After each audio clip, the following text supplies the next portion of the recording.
Greetings once again, friends. My name is Peter, and this is Retro Unscripted. I thank you as always for joining me, and I hope that you'll enjoy the content that you're about to see and hear. This is episode 24, which is going to be the last in my video gaming memoirs series, which has been going on since episode 21. In episode 21, I took you through my birth year, 1972, all the way up until Christmas of 1990. When I walked you through my early years of video gaming, all my years in arcades, my time playing games on Commodore computers, and even a little bit of time on the Atari 2600. Then, in episode 22, I talked about the 8-bit and 16-bit generations, how they were all kind of gelled together for me as I got onto the 8-bit generation a bit late in 1990, and then really moved into the 16-bit generation early when I bought a Super Nintendo at launch. And then, in episode 23, I talked about the 32 and 64-bit generations, and also my introduction to and my decision to go all in on the Sega Dreamcast, which was in 1999. Now, in 1999, it was also a significant year for me personally, as it was the year that I got married. I got married just after the Dreamcast launch occurred. It was about a month or 6 weeks or so after. It was a marriage that was not to be. We wound up separating after 4 years and divorcing after 5. But what was significant about that time was that in my personal life, I was going through a lot of turmoil and a lot of change. I had left I had left Funko Land because I was burned out in retail. I was hopping around from job to job, and it was also the first time in 1999 and early 2000 that I started to dabble in the idea of video game review writing. I started to write reviews or submit them to a site called videogamereview.com, which was a place where you could openly submit a video game review as long as they had it in their database. And the idea of the site was you could write and hopefully get your review nominated for Review of the Week or Review of the Month. And if you were nominated and actually won that award, you actually could get free games. They would send you a game of your choice. And I won that a couple of times. And in doing so, I got my first lead on a potential writing job, if you will. I started writing for About.com in 2001, very early in 2001. So there were a lot of things going on with me personally, and then in early 2001, January to be exact, that's when Sega dropped the bombshell that the Dreamcast was going to be discontinued and that they were going to become a third-party video game publisher, which just blew me away because I had dumped so much money into the Dreamcast and so much of my confidence thinking that this was going to be the system. This was going to be great. This was going to be something that would kind of hold me over. I really wasn't sold on the PlayStation 2 just yet. And of course, Microsoft and Nintendo really were talking early about their new system. So I was still ready to go all in on the Dreamcast and was happy that I'd spent the money that I'd spent. So when Sega dropped that bombshell, that's when everything changed in my video game playing world. The day after I heard the announcement online, I believe I told you the story when I talked about the Dreamcast. I packed up all of my Dreamcast stuff and I brought it and traded it in and wound up with a PlayStation 2, which is when my PlayStation 2 era started and really when video gaming for me kind of changed because not only was I playing video games and enjoying them, but I was also starting to write about them with some frequency. After some time with About.com, the .com crash occurred, and About.com kind of went through some changes. My editor left. But then I was kind of moving back and forth between websites. I did a little bit of time with Sony Web, which eventually became Kikizo. And then I did some tours of duty at some other websites, which I was happy to do. My writing back then was completely raw, and I had a basic understanding of how to write and how to express myself, but I didn't have good formatting, and I was just kind of a fountain of information and not a lot of opinion. So over the years, I've become better with that, but the PlayStation 2 era is really when I started to blossom into my own as a writer, and that's why it's so significant to me. Of course, there are games, a ton of games in the PlayStation 2 library that I'm a fan of. Those of you who follow me on Twitter or have talked to me personally, you know that my PlayStation 2 video game collection in my retro library is by far my largest. I have over 600 PlayStation 2 games between boxed and loose that I have in my library. That amounts to just about or just under a new game to play every day for a year and a half, almost 2 years. That's a lot of games to have, and that's significant because the PlayStation 2 for me is one of my favorite systems. It had so many games, so many different genres represented. The graphics were great for the time, and if you look at Ace Combat Zero behind me, the graphics really do still hold up even to this day. Granted, they look a bit better on a CRT television such as my GX TV back there, but they still hold up. And that's why I can continue to play these games and enjoy them and not feel that I'm completely behind the curve. It's not something as endearing as the retro, like the true retro era, like the 8 and 16-bit days with sprites and hand-drawn visuals and everything. But if you look at this plane combat behind me, especially considering the time period that these Ace Combat games were released, this was the latest or the last of the 3 games in the series that were released for the PS2, but those games still look, to me at least, they look and they sound fantastic. And if you compare that with the Ace Combat games that we saw in Generation 7 with Ace Combat 6 and with Assault Horizon, even though the games may look good, they don't quite have the same feel as these games do. And that's why they reign as some of my favorite games. But the PlayStation 2 for me is really where my writing started, and that's why it's so important to me. If you think about it, 1999 is when I first really started writing reviews and submitting them, and it's now 2014, so that's 15 years ago.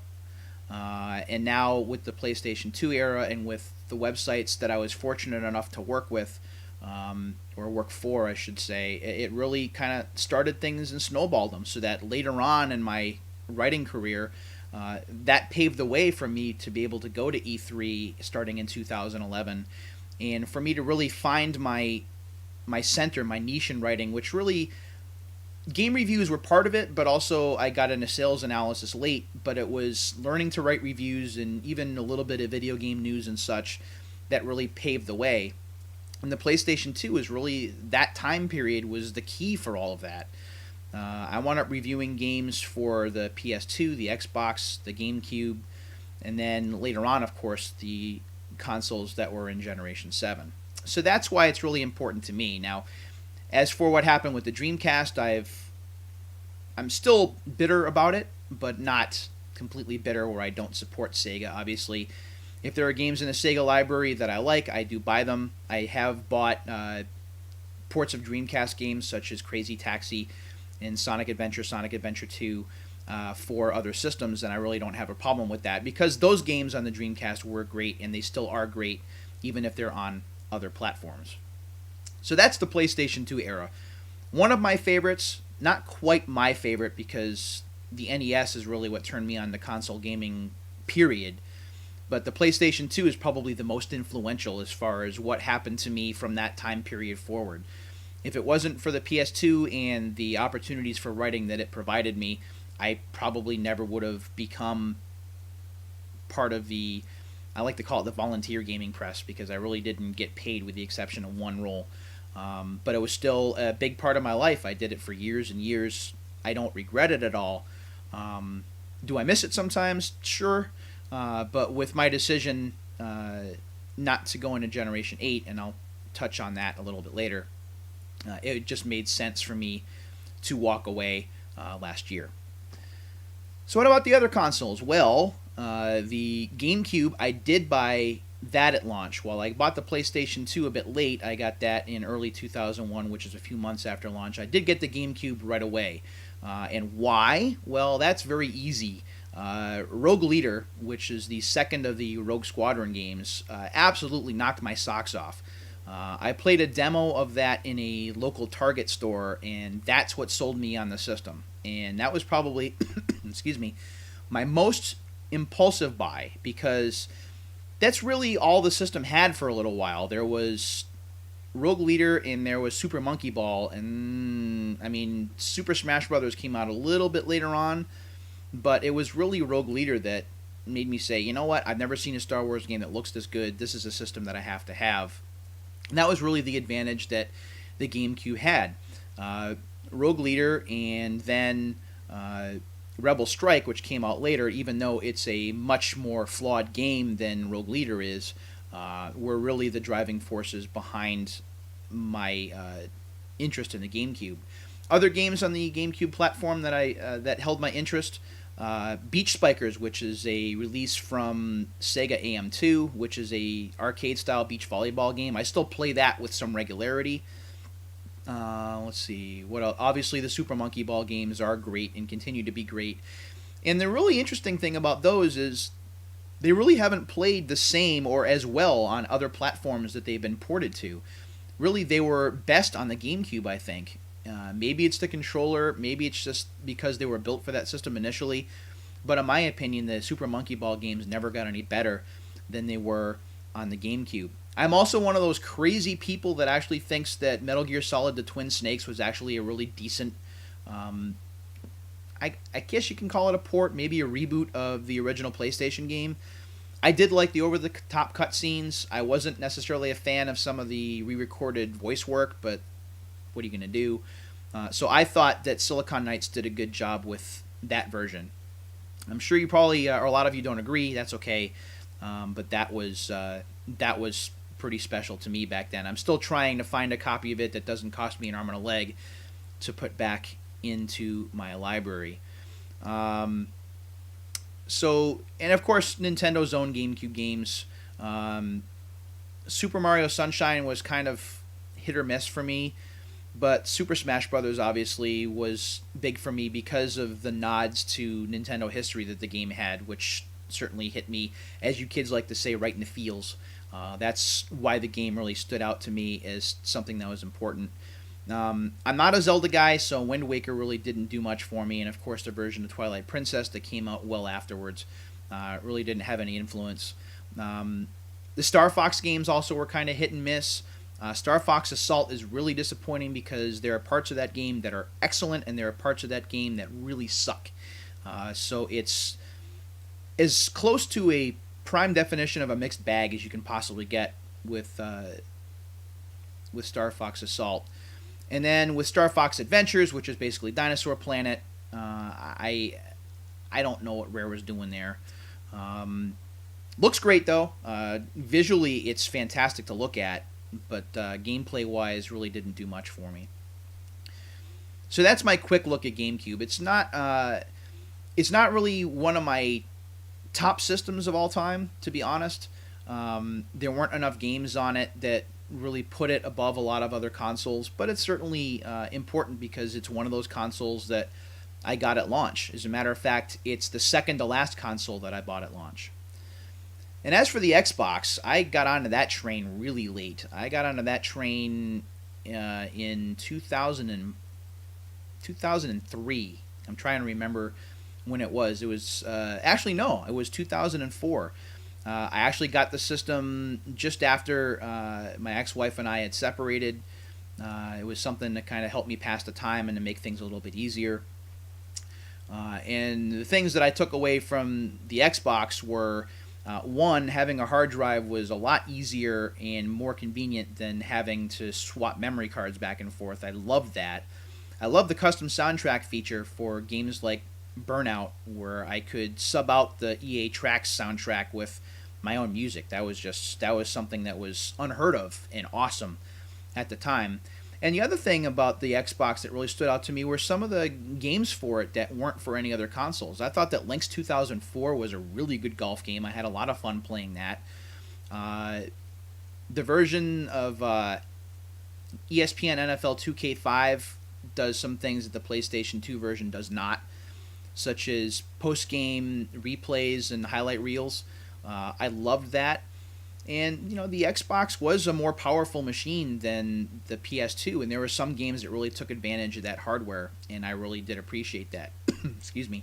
Fable is another one of those games too that kind of shouts out to me as something that's memorable. Knights of the Old Republic, of course. I never got past the Rancor because I'm a bad RPG player, I guess. But that stands out as something significant. Halo, of course, that's where the Halo phenomenon really got going. And really that kind of laid the groundwork so that in the next generation, looking into the Xbox 360 was something that I was more confident in getting, even though I was a bit late to that train. So that's the 128-bit era pretty much in the books. And I'm going to skip ahead to Generation 7 now, only because this is really the last episode in this series that I'm going to do. I'm going to do one more episode on my birthday on Tuesday the 22nd. This is a bit early, but I want to get through all of these first.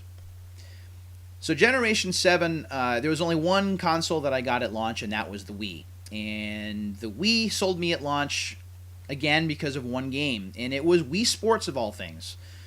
Those of you who are core gamers or really into gaming, when I say that Wii Sports got me into the system, I've admitted it in public a lot, and I get a lot of question marks and shrugs. And quite honestly, it's the bowling game that sold me because I was a league bowler for many years, and I liked how the motion controller really picked up some of the subtle movements with the wrist when you would deliver the bowling ball, and the hook just felt right. There were so many things I thought that Nintendo could have done with that, such as have a league mode and a tournament mode and such, but for what it was, and considering it was also included with the golf game, which was also pretty good, even though I was terrible at it, the baseball game, which I enjoyed, the boxing game, the tennis, I mean, it was cool, and it was a different way to play games for me at the time. It wasn't just holding a controller in my hand. I could sit here and I can hold, this is my new PS2 controller that I got for my birthday, by the way. I can hold a controller on my hand and play like normal.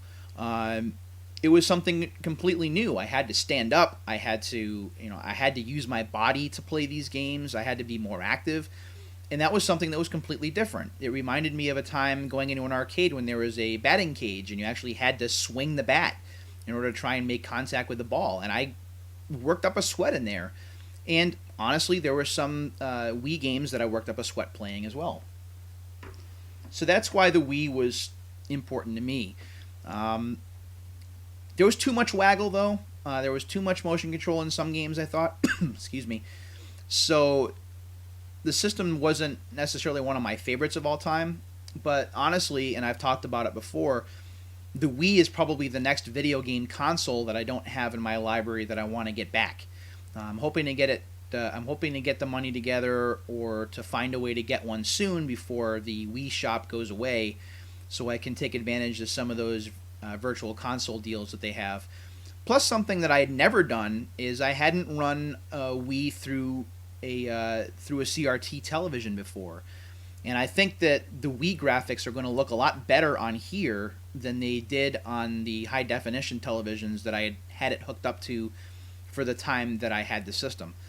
So I'm hoping to do that. There are games that I want to be able to play again. All of the light gun games, which I really enjoyed, the House of the Dead, the Resident Evil Umbrella the Chronicles games, which I thought were great. Even Link's Crossbow Training I enjoyed. Ghost Squad. I have a copy of Target Terror that I haven't even played yet because I don't have the system, and that's just appealing to the arcade gamer in me. So games like that.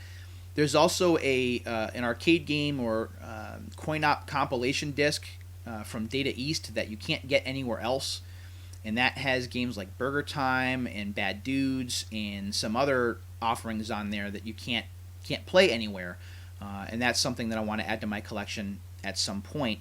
And the Wii is the only way to do that. So that's really my next goal. Hopefully, with the fall semester, if I can do some tutoring on campus, I'll be able to get some money set aside to actually get a system late in the year. At least I got my fingers crossed. I don't think that I'm going to be getting one for my birthday this year, which is understandable. It's a big gift. But that's what I'm hoping for with the Wii. But that was the only system that I had bought at launch. The PlayStation 3 I got for Christmas of 2007, and I didn't have it very long. I had it about a year and a half, and then I got tired of it. Why did I get tired of it? Well, quite honestly, the trophy system didn't seem to compare to what Microsoft had going with their gamer score system, which is something I was really interested in. There weren't enough old school arcade games like there were on the Xbox 360 as well. I found myself wanting to kind of jump the fence and try the other side, which is what I wound up doing. I did enjoy the time that I had with the PS3 initially. Metal Gear Solid 4 was a big deal for me. I played a lot of downloadable titles, like Pain was something that I played a lot of, even though people don't understand why I would enjoy that. Pain is basically to the PS3 what Goat Simulator is to PC now. Just one of those damage-causing physics simulation kind of games, which I just had a blast with. Trying to think of some other stuff. I did get Guitar Hero World Tour for the PS3. I did have Rock Band for the PS3. And those played okay. And also the PS3 was the first time that I ever played a BioShock game. Obviously, I didn't have a 360 when BioShock first came out, so I played the PS3 port first. And then I wound up getting a 360 later and got into BioShock even more, but I'll get to that in a second. So for February 2009, I traded away my PS3. I used my tax refund, excuse me, and I got an Xbox 360 Elite system, which was the one that had the bigger hard drive in there. It was like this black, really sleek-looking system, and that's when I just went crazy with downloadable titles. Tron, Discs of Tron, Track and Field, Galaga, trying to think of all the Root Beer Tapper, Gyrus, all of those arcade games I wound up getting as quickly as I possibly could. And then, the games just I got as quickly as I could too. Ridge Racer 6 was one of the first games that I played on my Xbox 360. Trying to think of some other games. I can't even think of them all off the top of my head. I just went game crazy. On my Xbox 360 right now, just on my hard drive alone, I have over 170 games on there that are just downloadable. And then you factor in another 10 games that I have installed that are physical. And it's, it probably was, to be honest, my favorite of the three systems from the last generation. The arcade games were a big part of that because of the kind of game player that I am. Not to mention the Game Room project, which unfortunately went away far before it should have.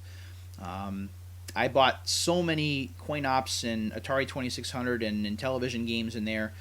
It's still flawed today. It still crashes every now and again, but I do play it because it's enjoyable and it's fun to try and see how far up the leaderboards you can get. So Xbox 360 to me, just I could go on. I could make an entire video about why I thought the 360 was just, for me, really scratched the itch that I had. But that was, and still is, the video game system that I play the most. I do have a PS3 as well. Problems that I have with the PS3 are limited hard drive space and having to constantly shuffle mandatory installs and making space for games. It becomes very tedious. Even with a 120 gigabyte hard drive, it's not nearly enough, and that's frustrating.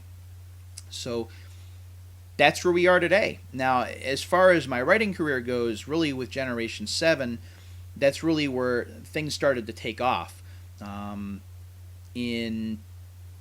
started to write reviews for Games Are Evil in 2008, and then in 2009 I moved to Arizona.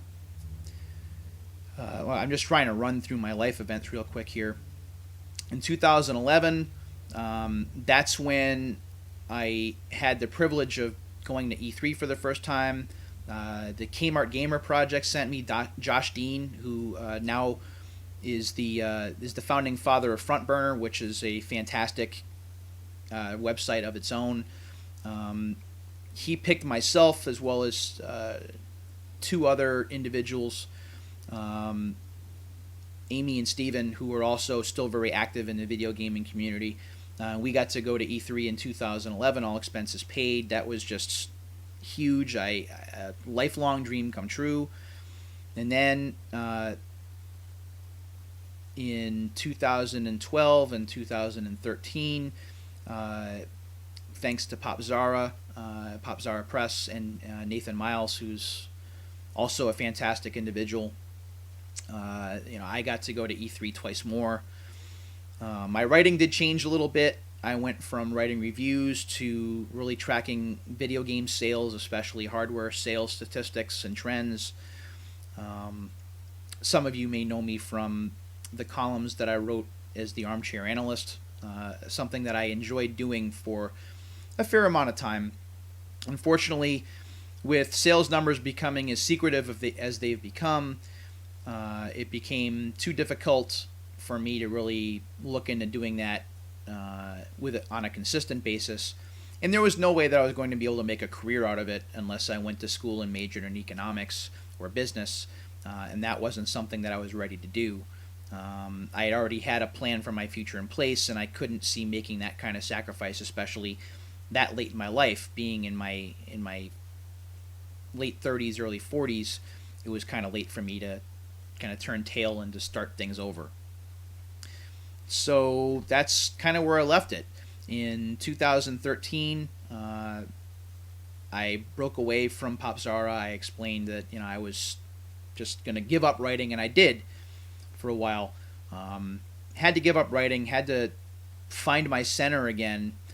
And then, of course, in 2014, in January, that's when this project started, and I started making videos that hopefully you guys have been watching either for the last couple of months or even just now. That's really where it all led to. So what happens from here? Well, I turned 42 on Tuesday, and I'm still iffy about this project and its future. It's taking a little bit for any kind of popularity to get going. Subscriber numbers are kind of up and down, which is something that happens. And, this isn't really a professional project. I don't have room lighting. I don't have a wearable microphone. And I'm not using a legitimate camera. I'm just using an HP TrueVision HD off my my college laptop. So I'm not, I'm obviously not going to make any money off this project, and that's not really my intention. My intention is just to have a legacy to leave behind with my memories and experiences that hopefully others will see and share and possibly motivate others to do the same kind of thing. If it wasn't for so many people that really encouraged me to do this, and then me finally taking the decision to make that blind leap and just do it instead of talking about it, I wouldn't be doing this now. And I've thanked these sources countless times. All of the people at RetroWare have been really the biggest supporters. All the people that I've met through that site, from the people that really helped to maintain it, like John and Lance, all the way to all of the great content providers and video creators that submit stuff there. The Living in 8-Bits people, the Gaming Historian, the Game Chasers, Pat the NES Punk, who's now doing his own thing at the Punk Effect and doing a hell of a fine job at it, I might add. Joe Walker and his Backlog project, which has been steadily going up and up and up as far as subscribers and viewers, which is great because he deserves all that. Matt and the Cygnus Destroyer project, his LJN Defender project, another person who's so passionate and does such a great job. And then, of course, all the people on Twitter that follow me and have just kind of pounded me to, you got to do it. If it's something you're talking about, you got to do it. You got to move forward, and that's what I did.